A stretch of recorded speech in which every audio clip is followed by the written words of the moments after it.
Hello મિત્રો, જય માતાજી। કેમ છો? હું આશા કરું છું તમે બધા સ્વસ્થ અને મસ્ત હશો। તો આપણે આટલી ગરમ ગરમ બાફવાળી ગરમીમાં એકદમ ઠંડક આપે એવું સરસ મજાનું શરબત બનાવીને આજે તૈયાર કરીશું।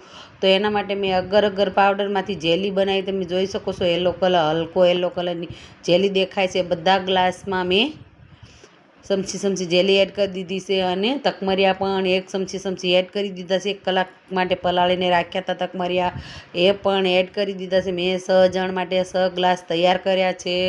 અને મેં ગોંદ કતીરા આવે, જે આપણી હેલ્થ અને આપણા હાડકાં માટે એકદમ ફાયદાકારક છે અને ઠંડી ગરમીમાં એકદમ ઠંડક આપતું એવું ગોંદ કતીરાનું શરબત બનીને તૈયાર છે।